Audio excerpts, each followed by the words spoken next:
새벽기도에 나오신 성도님들을 주님의 이름으로 환영합니다. 두려워하지 말라, 내가 너와 함께함이라.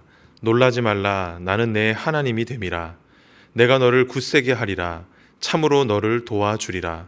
참으로 나의 의로운 오른손으로 너를 붙들리라. 이사야 41장 10절 말씀. 아멘. 마음 모아 샘물의 기도를 하나님께 드립니다. 먼저 우리의 믿음을 고백합니다. 너희 염려를 다 주께 맡기라. 이는 그가 너희를 돌보심이라. 아멘. 우리를 돌보시는 하나님만이 우리의 유일한 도움이시며 우리를 가장 복된 길로 인도하시는 선한 목자이심을 고백합니다. 교회와 예배를 위해 기도합니다. 우리 주 예수 그리스도의 아버지 하나님을 찬송하리로다. 그의 많으신 긍휼대로 예수 그리스도를 죽은 자 가운데서 부활하게 하심으로 말미암아 우리를 거듭나게 하사 산 소망이 있게 하시며. 아멘. 산 소망을 주신 하나님, 우리를 구원하여 주신 하나님의 은혜를 기억하는 교회 되게 하옵소서. 매주 드리는 예배 가운데 구원의 감격이 흘러 넘치게 하옵소서. 목장과 성도들을 위해 기도합니다. 너희 마음에 그리스도를 주로 삼아 거룩하게 하고 너희 속에 있는 소망에 관한 이유를 묻는 자에게는 대답할 것을 항상 준비하되 온유와 두려움으로 하고. 아멘. 한 영혼을 천하보다 귀하게 여기시는 주님, 모든 목장이 VIP를 품게 하시고 VIP들이 목장을 통해 주님을 알게 되는 은혜를 허락하여 주옵소서. 가족 구원을 위해 기도하는 성도들의 간구에 속히 응답하여 주옵소서. 다음 세대와 청년을 위해 기도합니다. 예수를 너희가 보지 못하였으나 사랑하는도다. 이제도 보지 못하나 믿고 말할 수 없는 영광스러운 즐거움으로 기뻐하니. 아멘. 믿음을 주시는 하나님, 다음 세대와 청년들에게 믿음을 선물해 주옵소서. 예수님을 아는 지식이 세상에서 가장 고상한 지식임을 알게 하시고 주님과 동행하는 기쁨을 누리게 하옵소서. 나라와 선교를 위해 기도합니다. 인간의 모든 제도를 주를 위하여 순종하되 혹은 위에 있는 왕이나 혹은 그가 악행하는 자를 징벌하고 선행하는 자를 포상하기 위하여 보낸 총독에게 하라. 아멘. 나라와 열방의 주인이신 하나님, 이 나라의 위정자들이 공의로운 지도자들이 되게 하시고 겸손히 국민을 섬기게 하옵소서. 샘물의 선교사님들을 기억하시고 선교사님들을 통해 복음의 열매가 풍성히 맺히게 하옵소서. 오늘도 우리의 걸음을 책임지시고 인도하시는 예수님의 이름으로 기도합니다. 아멘. 오늘 우리에게 주시는 하나님의 말씀은 잠언 25장 1절에서 15절 말씀입니다. 이것도 솔로몬의 잠언이요 유다 왕 히스기야의 신하들이 편집한 것이니라. 이를 숨기는 것은 하나님의 영화요 이를 살피는 것은 왕의 영화니라. 하늘의 높음과 땅의 깊음 같이 왕의 마음은 헤아릴 수 없느니라. 은에서 찌꺼기를 제하라. 그리하면 장색에 쓸만한 그릇이 나올 것이요. 왕 앞에서 악한 자를 제하라. 그리하면 그의 왕위가 의로 말미암아 견고히 서리라. 왕 앞에서 스스로 높은 채 하지 말며 대인들의 자리에 서지 말라.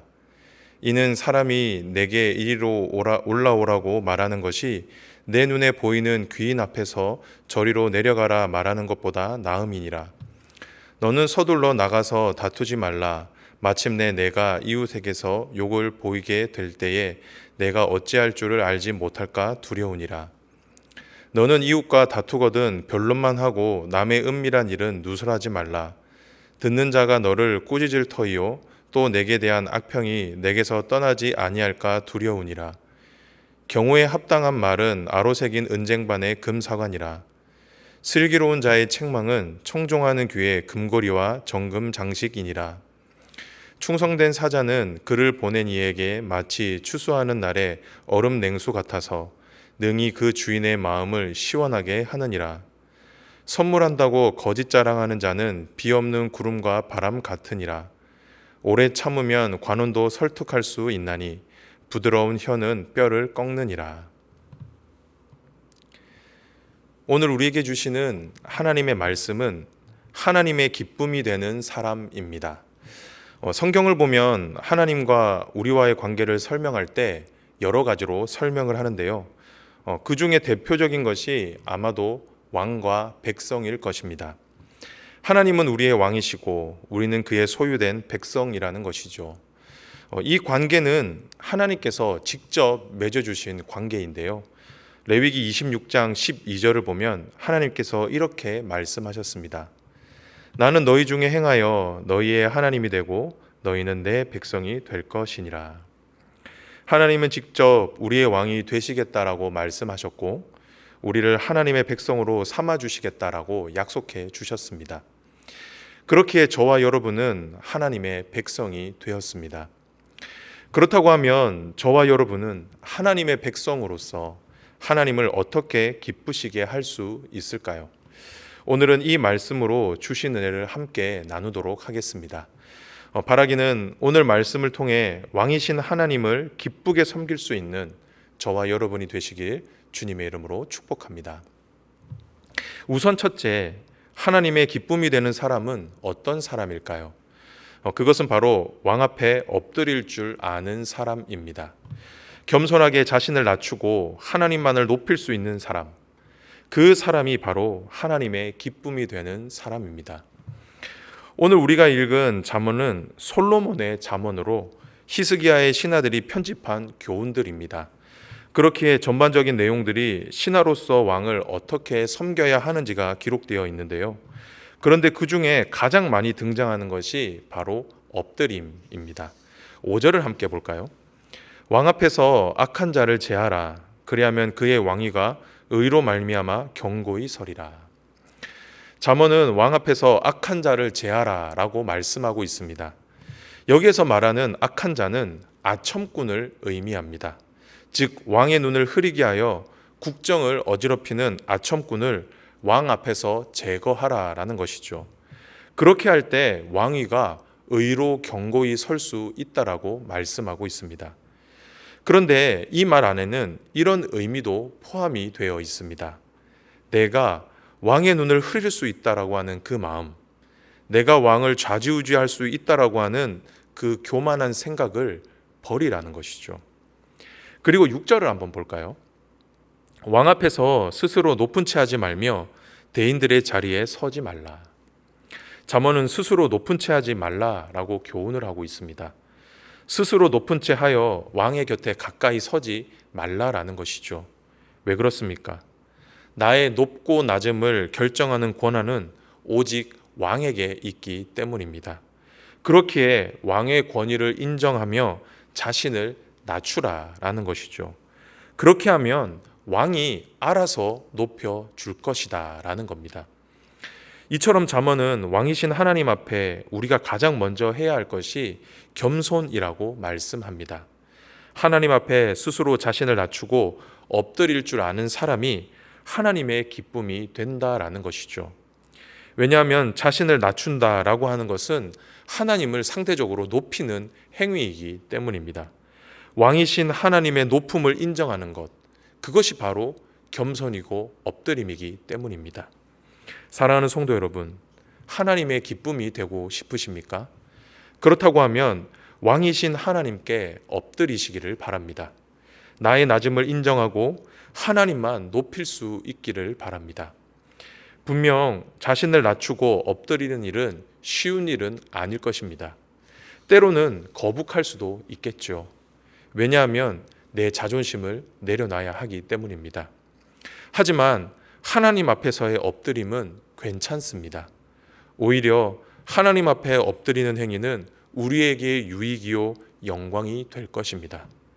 왜냐하면 저와 여러분이 왕이신 하나님 앞에 엎드릴 때 하나님께서 저와 여러분을 높여주실 것이기 때문입니다. 바라기는 이 사실을 믿음으로 받으셔서 왕이신 하나님 앞에 엎드림으로 하나님의 기쁨이 되는 저와 여러분이 되시길 주님의 이름으로 축복합니다. 두 번째, 왕이신 하나님의 기쁨이 되는 사람은 어떤 사람입니까? 그 사람은 바로 왕의 마음을 헤아릴 줄 아는 사람입니다. 오늘 잠언 말씀이 이 사실을 우리에게 일러주고 있는데요. 우리 3절 말씀을 함께 볼까요? 하늘의 높음과 땅의 깊음 같이 왕의 마음은 헤아릴 수 없느니라. 조금은 난해한 말씀인데요. 3절을 보면 하늘의 높음과 땅의 깊음 같이 왕의 마음은 헤아릴 수 없다라고 말씀합니다. 이 말이 무슨 말이냐면 왕의 마음은 하늘보다 높고 땅보다 깊어서 그 누구도 다 헤아릴 수가 없다라는 것입니다. 조금은 쉽게 설명하면 이런 겁니다. 자녀가 부모의 마음을 다 헤아릴 수 없는 것처럼, 직원이 상사의 마음을 다 헤아릴 수 없는 것처럼 하나님의 마음을 우리가 다 헤아릴 수 없다라는 것이죠. 어떻게 보면 참 맞는 말 같습니다. 그런데 사실 이 말씀 안에는 이런 의미도 포함이 되어 있습니다. 그렇기 때문에 하나님의 마음을 헤아릴 줄 알아야 한다라는 것이죠. 만약 모든 사람이 하나님의 마음을 헤아릴 줄 모른다라고 한다면 하나님이 어떤 사람을 찾으시겠냐라는 겁니다. 하나님의 마음을 헤아릴 줄 아는 사람 아닐까요? 이것이 오늘 본문에 담긴 진짜 하나님의 마음입니다. 성도 여러분, 우리도 그러하지만 내 마음에 공감해주고 내 마음을 헤아릴 줄 아는 사람이 있으면 우리는 참 기분이 좋지요. 그래서 그런 사람을 곁에 두고 싶어 하지 않습니까? 그런데 하나님도 마찬가지라는 겁니다. 하나님께서도 하나님의 마음을 이해하고 하나님의 마음을 헤아릴 줄 아는 그 사람을 기뻐하신다라는 겁니다. 그리고 그 사람을 하나님 곁에 두고 싶어 하신다라는 것이죠. 성경을 보면 이처럼 하나님의 마음을 헤아릴 줄 아는 사람들이 많이 등장하고 있습니다. 그런데 그 중에 대표적인 인물이 아마도 다윗일 것 같습니다. 하나님께서는 다윗을 향해 내 마음에 합한 사람이다라고 칭찬해 주셨습니다. 사도행전 13장 22절인데요. 다윗을 왕으로 세우시고 증언하여 이르시되 내가 이새의 아들 다윗을 만나니 내 마음에 맞는 사람이라 내 뜻을 다 이루리라 하시더니, 하나님은 다윗을 향해 내 마음에 맞는 사람, 내 마음에 드는 사람이다라고 말씀하십니다. 왜 그렇습니까? 내 뜻을 다 이루리라. 무슨 말이죠? 다윗은 하나님의 마음을 아는 사람이었다라는 것입니다. 하나님의 고민, 하나님의 뜻이 무엇인지를 알고 있었다라는 것이죠. 그렇기에 하나님의 뜻을 온전히 다 이룰 수 있다라는 것입니다. 사랑하는 성도 여러분, 하나님은 지금도 하나님의 마음을 헤아릴 줄 아는 사람을 찾고 계십니다. 그리고 그 사람에게 하나님의 일을 맡기고 싶어 하십니다. 바라기는 우리 샘물의 모든 가족이 하나님의 마음을 헤아릴 줄 아는 사람들이 되기를 소망합니다. 그리하여 하나님의 뜻을 온전히 이루어 하나님의 기쁨이 되는 저와 여러분이 되시길 주님의 이름으로 축복합니다. 마지막인데요. 왕이신 하나님의 기쁨이 되는 사람은 누구일까요? 그 사람은 바로 왕께 충성하는 사람입니다. 하나님이 기뻐하시는 사람은 왕이신 하나님께 충성할 줄 아는 사람입니다. 우리는 앞선 말씀을 통해 하나님이 기뻐하시는 사람은 하나님 앞에 겸손하여 자신을 낮출 줄 아는 사람이다 라고 배웠습니다. 그리고 하나님의 마음을 헤아릴 줄 아는 사람이다 라고 배웠죠. 그런데 성경은 한 걸음 더 나아가 하나님의 기쁨이 되는 사람은 그 겸손과 헤아림으로 하나님께 충성할 수 있는 사람이다라고 말씀하고 계십니다. 다 같이 13절 말씀을 함께 읽어 보겠습니다. 충성된 사자는 그를 보낸 이에게 마치 추수하는 날에 얼음 냉수 같아서 능히 그 주인의 마음을 시원하게 하느니라. 우리에게 너무 익숙한 말씀이고 유명한 말씀이죠. 추수하는 날에 얼음 냉수 같다라고 하는 이 표현은 정말 우리의 공감을 불어일으킬 만한 말씀입니다. 그런데 아쉬운 것은 우리가 상대적으로 앞에 구절에 신경을 많이 안 쓰고 있다라는 것입니다. 즉 어떤 사람이 추수하는 날에 얼음 냉수와 같다라고 말씀하고 있느냐라는 것이죠. 어떤 사람입니까? 충성된 사자입니다. 여기에서 사자는 메신저를 의미하는데요. 당시 고대 근동에서는 먼 거리에 있는 사람과 소통을 할 때 사자, 메신저를 통해서 이루어졌습니다. 그렇기에 사자는 아주 중요한 역할을 하는 사람이었죠. 그런데 그 사자가 왕의 사자였다라고 한다면 더더욱 그러했을 것입니다. 그런데 그 중에 겸손하게 왕의 마음을 헤아려 메시지를 전달하는 그 사람이 있었다라고 한다면, 그런 메신저가 있다라고 한다면 왕이 얼마나 좋아했겠습니까? 정말 추수하는 날에 냉수와 같은 사람이 아니었을까요? 사랑하는 성도 여러분, 이처럼 우리 하나님은 하나님께 충성된 사람을 기뻐하십니다.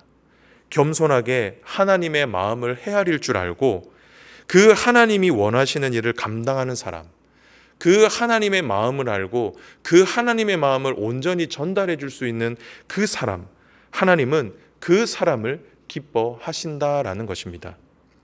그리고 또한 우리가 주목해 봐야 하는 것은 충성된 사자에서 충성이라는 단어입니다. 여러분이 생각하는 충성은 무엇입니까? 왕을 위해, 주인을 위해 목숨을 바치는 것, 자신의 모든 것을 불사르는 것이 충성일까요? 네, 이것도 충성일 수 있을 것 같습니다. 하지만 성경에서 말씀하는 충성은 조금 다릅니다. 성경에서 말하는 충성은 신실함을 의미합니다. 다른 말로 표현하면 자기 자리를 지키는 것입니다. 주인이 자기에게 맡겨준 일을 끝까지 해내는 것, 그리고 주인의 명령에 끝까지 책임지는 것, 이것이 바로 충성이라는 것이죠. 그런 의미에서 충성된 사자는 자신에게 주어져 있는 일이 크든지 작든지 자신에게 주어진 그 일을 끝까지 완수하고 자기 자리로 돌아가는 것이 바로 충성이라는 것입니다. 사랑하는 성도 여러분, 이런 의미에서 저와 여러분 모두 충성된 사람이 되기를 소망합니다. 어떤 대단한 일이 아니어도, 사람들이 칭찬하고 놀랄 일이 아니어도 묵묵히 하나님께서 맡겨주신 일에 내 자리를 지키며 성실하게 행하는 것, 그리고 내 본연의 자리로 돌아갈 수 있는 것, 하나님은 그것을 보시고 기뻐하십니다. 간절히 바라기는 저와 여러분 모두 하나님 앞에 충성된 사람이 될 수 있기를 주님의 이름으로 축복합니다. 말씀을 정리하겠습니다. 오늘의 말씀, 하나님의 기쁨이 되는 사람이었습니다. 왕이신 하나님의 기쁨이 되는 사람은 어떤 사람입니까? 첫 번째로 하나님 앞에서 겸손히 자신을 낮출 줄 아는 사람입니다. 그리고 두 번째는 하나님의 마음을 헤아릴 줄 아는 사람입니다. 그리고 마지막으로는 하나님께 충성하는 사람이었죠. 바라기는 저와 여러분 모두 하나님의 기쁨이 되는 귀한 하나님의 백성이 되기를 주님의 이름으로 축복합니다.